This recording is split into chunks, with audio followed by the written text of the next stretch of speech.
ನೆಲಮಂಗಲ ಜಿಂದಾಲ್ ಬಳಿ KSRTC bus ಮತ್ತು ಕಾರಿನ ನಡುವೆ ನಡೆದಂತಹ ಅಪಘಾತದಲ್ಲಿ 5 ಮೃತಪಟ್ಟಿರುವಂತಹ ಘಟನೆ ನಡೆದಿದೆ.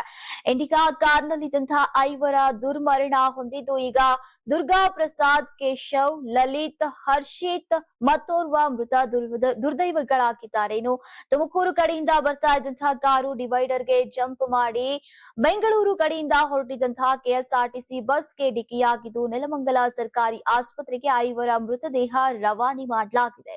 ಸಾವಿಗೀಡಾದವರಲ್ಲಿ ಓರ್ವನ ಗುರುತು ಇನ್ನೂ ಪತ್ತೆಯಾಗಿಲ್ಲ ಎನ್ನಲಾಗಿದ್ದು, ಮಾದನಾಯಕನಹಳ್ಳಿ ಪೊಲೀಸ್ ಠಾಣೆಯಲ್ಲಿ ಕೇಸ್ ದಾಖಲಾಗಿದೆ. ಮೃತ ಹರ್ಷಿತ್ ರಾಜನಕುಂಟೆ ಸಾಯಿ ವಿದ್ಯಾ ಕಾಲೇಜ್ ವಿದ್ಯಾರ್ಥಿಯಾಗಿದ್ದು, ದ್ವಿತೀಯ ವರ್ಷದ ಡಿಗ್ರಿಯನ್ನ ಓದ್ತಾ ಇದ್ದ ಎಂಬ ಮಾಹಿತಿ ಸಿಕ್ಕಿದೆ. ಅಪಘಾತದ ರಭಸಕ್ಕೆ ಸ್ಥಳದಲ್ಲೇ 4 ಮೃತಪಟ್ಟಿದ್ರೆ, ಗಂಭೀರ ಗಾಯಗೊಂಡಿದ್ದಂತಹ ಕಾರು ಚಾಲಕನನ್ನ ಆಸ್ಪತ್ರೆಗೆ ದಾಖಲಿಸಲಾಗಿದೆ.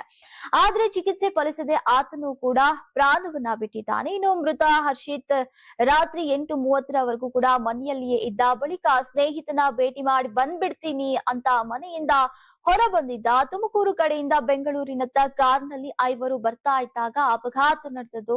ಕಾರು ಗುದ್ದಿದ ಪರಿಣಾಮ ಬಸ್ ಮುಂಭಾಗ ಜಖಂ ಆಗಿದ್ರೆ, ಕಾರು ಸಂಪೂರ್ಣ ನಜ್ಜುಗುಜ್ಜಾಗಿದೆ. ನೆಲಮಂಗಲ ಸರ್ಕಾರಿ ಆಸ್ಪತ್ರೆಯ ಮುಂಭಾಗ ಮೃತ ಹರ್ಷಿತ್ ತಾಯಿಯ ಗೋಳಾಟ ಕರಳು ಹಿಂಡುವಂತಿತ್ತು. ಮಗನ ಮೃತದೇಹವನ್ನ ಕಂಡು ತಬ್ಬಿ ಕಣ್ಣೀರನ್ನ ಹಾಕಿದ್ದಾರೆ. ಶುಕ್ರವಾರವಷ್ಟೇ ಬೆಂಗಳೂರು ಗ್ರಾಮಾಂತರ ಜಿಲ್ಲೆಯ ಹೊಸಕೋಟೆ ತಾಲೂಕಿನ ಎಂ ಸತ್ಯಾವರ ಗ್ರಾಮದ ಬಳಿ ಬೇಗರ ರಸ್ತೆ ಅಪಘಾತ ಸಂಭವಿಸಿ 7 ಜನ ದುರ್ಮರಣವನ್ನ ಹೊಂದಿದ್ರು. ಹೊಸಕೋಟೆ ದಾಬಸ್ಪೇಟೆ ರಾಷ್ಟ್ರೀಯ ಹೆದ್ದಾರಿಯಲ್ಲಿ ಕ್ಯಾಂಟರ್ ವಾಹನ, ಬೈಕ್ ಹಾಗೂ ಎಕ್ಸ್ಯುವಿ ಕಾರ್ನ ನಡುವೆ ಸರಣಿ ಡಿಕ್ಕಿ ಸಂಭವಿಸಿದಂತಹ ಪರಿಣಾಮ ಸ್ಥಳದಲ್ಲಿ ಕಾರ್ನಲ್ಲಿದ್ದಂತಹ 6 ಮಂದಿ ಮತ್ತು ಬೈಕ್ ಸವಾರ ಪ್ರಾಣವನ್ನ ಬಿಟ್ಟಿದ್ರು. ಆ ಘಟನೆ ಮಾಸುವ ಮುನ್ನವೇ ಈಗ ಮತ್ತೊಂದು ಅವಘಡ ಸಂಭವಿಸಿದೆ. ನೀವು ಸಣ್ಣ ಆಗ್ಬೇಕಲ್ವಾ? ಅದು ಒಂದು ಉತ್ತಮ ಆಹಾರದಿಂದ ಸಣ್ಣ ಆಗ್ಬೇಕಲ್ವಾ? ಪ್ರತಿದಿನ ನಮ್ಮ ಜೀನಿ ಸ್ಲಿಮ್ ನ ಯೂಸ್ ಮಾಡಿ ಯಾವುದೇ ಸೈಡ್ ಎಫೆಕ್ಟ್ ಇಲ್ದಂಗೆ ನೀವು ಸಣ್ಣ ಆಗ್ತೀರಾ. ಯಾರಾಗ್ತಾರೆ ಎಂಎಲ್ಎ ಅಭ್ಯರ್ಥಿ 2028 ಶೀಘ್ರದಲ್ಲೇ.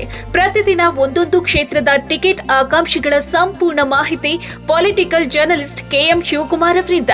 ಕರ್ನಾಟಕದ ನಂಬರ್ 1 ಡಿಜಿಟಲ್ ಮೀಡಿಯಾ ನಿಮ್ಮ ನೆಚ್ಚಿನ ಕರ್ನಾಟಕ ಟಿವಿಯಲ್ಲಿ ಮಾತ್ರ.